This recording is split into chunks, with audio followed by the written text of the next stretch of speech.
Are you missing these 3 signs of OCD in kids? We're going to talk all about it. Stay tuned. That's what's up next.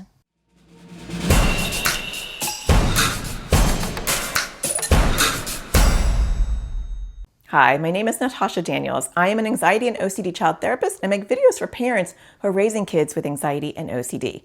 And today I want to talk to you about 3 of the most commonly missed signs of OCD in kids. Whether your child has been diagnosed with OCD and you've been dealing with this for a while, or whether you are just not sure if your child has OCD, I want to talk to you about 3 symptoms, 3 things that pop up that parents miss, whether they are well into the trenches of OCD or brand new to the whole idea of it. So let's break it down. The first one are what parents often call quirky behavior or habits that my child has. And these are things that your child is doing that seem abnormal or seem a little bizarre or seem repetitive.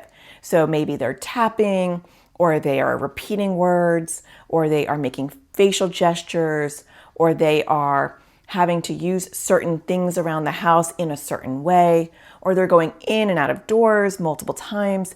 When you see repetitive behavior, turning on and off light switches, or going to the bathroom multiple times, that repetitiveness can be a sign of OCD. The quirkiness, when people are having to do things that seem a bit odd, those can be signs of compulsions.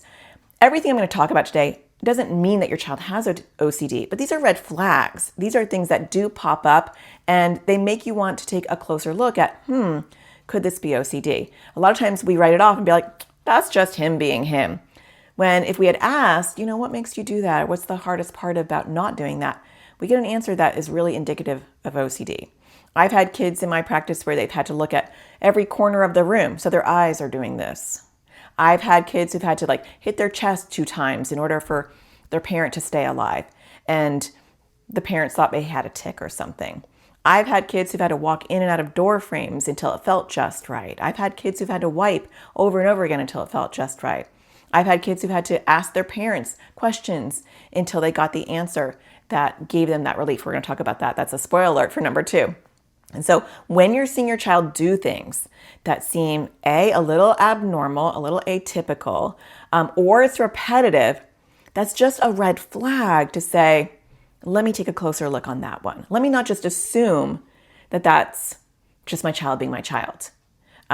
Sometimes when they are really rigid in their routine, for example, sometimes at bedtime, we see a lot of compulsive behavior, and the stuffed animals have to be lined up just right. And if one gets knocked down, they can't go to sleep. They have to put it back up, to the point where I've had kids who have to sleep like this because they don't want to disrupt the order of their stuffed animals. I have had kids, and actually my own child, who would have a compulsive behavior at night. I have 3 kids with anxiety and OCD, so I share a lot of my own stories too. And she would have to say, I love you. And I'd have to say, I love you. And she'd say, I love you too. And I'd say, I love you too. And she'd say, see you tomorrow. I'll see you tomorrow. If I didn't finish the sentence in the way that her OCD wanted, she couldn't go to sleep. And she would be screaming as I was walking down the stairs, I'll see you tomorrow. And she needed me to say, I'll see you tomorrow too. If I said, okay, love you, that wasn't the answer OCD wanted. It had to be very specific. So when you're seeing that rigidity and that need for a response, or that need for repetitiveness, or that need for that quirky behavior, it's a red flag. It's a red flag to look at it closer. Okay, on to the second one. The second one is so missed, even by parents who have been dealing with OCD for a really long time, and even have their kids in therapy for OCD, they still miss this one. OCD often involves you. And I'll tell parents that you are like the metaphorical sink.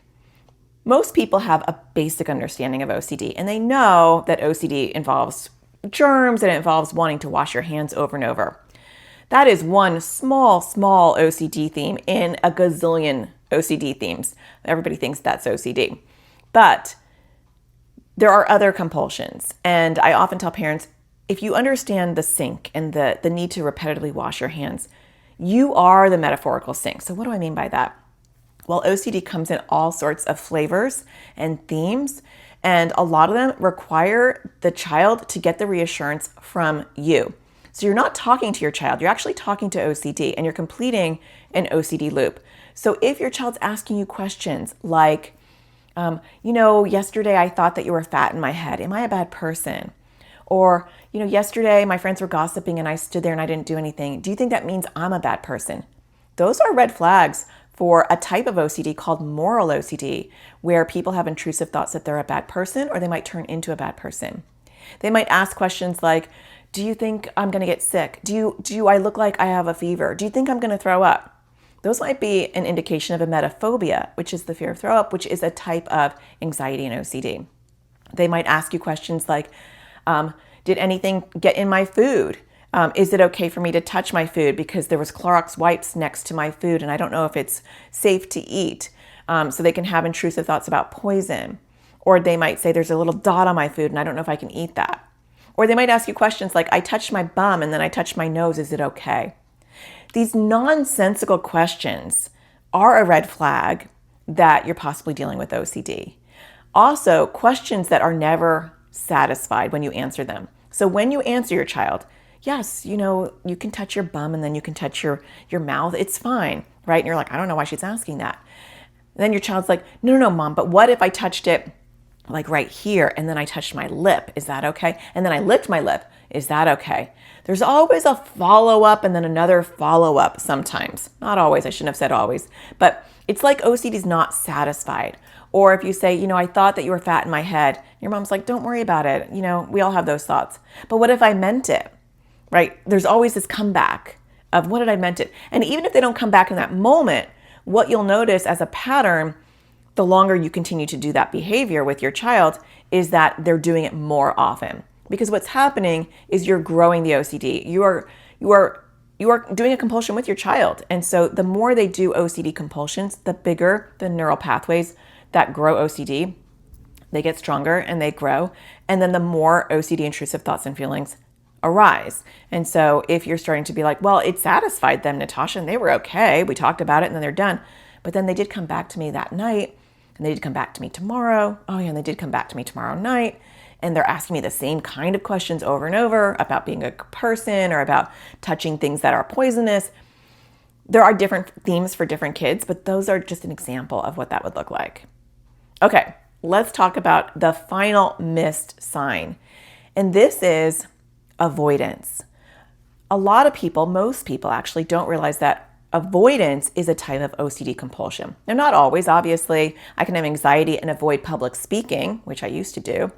Or I can have an avoidance because I want to procrastinate and I don't want to do my homework. That happens.